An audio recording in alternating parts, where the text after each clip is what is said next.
इस पूरी सिचुएशन को एस्केलेट करना चाहता है और उसके शेलिंग के निशाने पर आम भारतीय नागरिक आ रहे हैं जो सरहद के पास रहते हैं। करीब 10 लोगों की जान गई है इस शेलिंग में कल से जब ये ऑपरेशन। और ये तस्वीरें भी सिक्का बयां कर रही हैं जो बात आप कह रही हैं कि किस तरह से हैवी शेलिंग यहाँ पर की गई है पाकिस्तान की तरफ से और एलओसी से लगातार सीज फायर का उल्लंघन करते हुए एक लंबा वक्त यहाँ पर पाकिस्तान को हो गया। और जिस तरह से कहा गया कि अब तक का सबसे बड़ा उल्लंघन इसे कहा गया और इस वक्त जिस तरह से सिक्का बता रही है एक बड़ी खबर कि पाकिस्तान की फायरिंग में 10 लोगों की जान चली गई है, 30 से ज्यादा लोगों के यहाँ पर घायल होने की खबर आई है। उसके सबूत भी यहाँ पर नजर आ रहे हैं। जिस तरह से सीमा पार से पाकिस्तान लगातार एलओसी के पार से फायरिंग को अंजाम दे रहा है। कई घरों की दीवारों में बड़े बड़े छेद हो गए, शीशे टूट गए हैं, कई घरों को खासा नुकसान पहुंचा है और 10 लोगों की जान भी यहाँ पर चली गई है।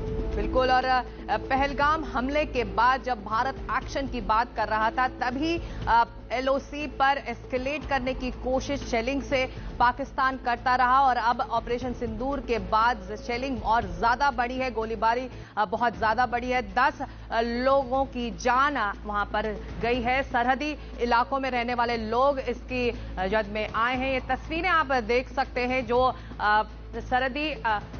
सरहदी इलाकों से जो लोग रहते हैं जहां पर ये नुकसान पहुंचा है। ये बिल्डिंग्स हैं, तमाम हेवी शेलिंग, ये हेवी शेलिंग अदिति होगी तभी इतना बड़ा नुकसान आप देख सकते हैं। पूरी तरह से जो बिल्डिंग है वो नीचे आ बिल्कुल। गई और आप 10 लोगों की जान ये देखिए सिक्का, किसी के घर की छत यहाँ पर उड़ गई है। लोगों में कहीं ना कहीं एलओसी के आसपास के जो हमारे बसाहट है वहां पर लोगों में ये घर आप देख सकते हैं कि पूरी तरह से नेस्तनाबूत ये घर हो गया है। सामने से ये शीशे जो है वो टूटे पड़े हैं और लोगों में दहशत जो है वो साफ तौर पर देखी जा सकती है। बड़ा नुकसान यहाँ पर हुआ है और वजह सीधे तौर पर पाकिस्तान जो लगातार एलओसी के पास से फायरिंग कर रहा है। पुंछ जो सेक्टर है वहां से पाकिस्तान लगातार फायरिंग कर रहा है। नौशेरा, अखनूर, इन सेक्टर्स पर पिछले कई दिनों से सीज फायर का उल्लंघन जो है पाकिस्तान की ओर से किया जा रहा है और सबूत आपके सामने है। यहाँ पर 10 लोगों की यहाँ पर जान चली गई है, 30 से ज्यादा लोग घायल हुए हैं।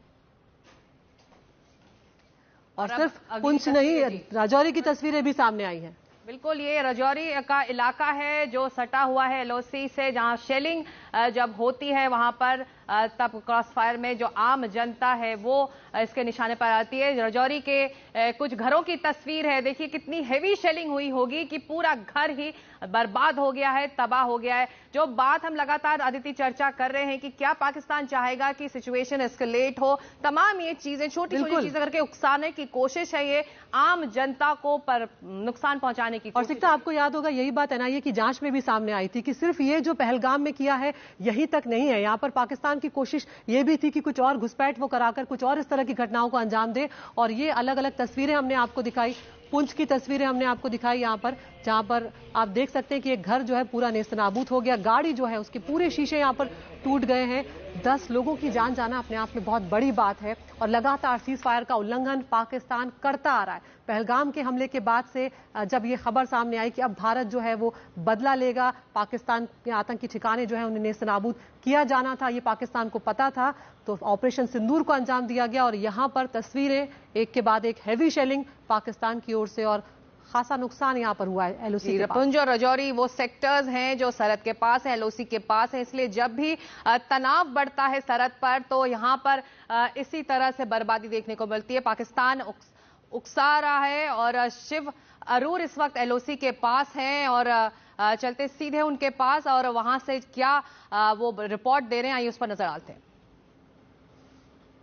हम इस वक्त रोड जो जाता है फॉरवर्ड एरियाज तक और लाइन ऑफ कंट्रोल तक उस पर है, लेकिन काफी दूरी तक ट्रैफिक को वापस भेजा जा रहा है क्योंकि अभी लाइन ऑफ कंट्रोल पर जो तनाव है, जो गोलीबारी चल रही है दोनों तरफ से, वो काफी हैवी हो चुका है।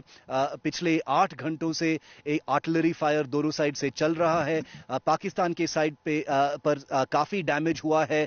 इंडियन साइड पे कुछ सिविलियन कैजुअलिटीज भी कंफर्म हुए हैं। इंडियन आर्मी ने एक स्टेटमेंट जारी की है जिसमें कंफर्म हुआ है कि एटलीस्ट 3 लोग शहीद हुए हैं आर्टिलरी फायरिंग में राजौरी और पूंछ सेक्टर में। लेकिन ऑपरेशन सिंदूर जो हुआ है अभी, ये इंडिया का सबसे बड़ा नॉन युद्ध मिलिट्री एक्शन कहा जा रहा है, क्योंकि 9 ऐसे टारगेट्स जो आतंकवादी टारगेट्स थे, 5 जो पाकिस्तान ऑक्यूपाइड कश्मीर में हैं और 4 जो पाकिस्तानी पंजाब में हैं, जैसे बहावलपुर, मुरीद के, सियालकोट और कुछ और ऐसे टारगेट्स को मार दिया गया है मिसाइल स्ट्राइक्स में।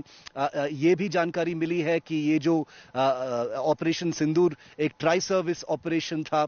इंडियन आर्म्ड फोर्सेस का प्रेस ब्रीफिंग के मुताबिक जानकारी ये भी मिल रही है और मिलेगी आगे कि ये एक 360 डिग्री कोऑर्डिनेटेड मिसाइल स्ट्राइक था, जिसमें वायुसेना के रफाल युद्ध विमान, स्कैल्प और हैमर जैसे मिसाइल्स को भेजा था पाकिस्तान के अंदर।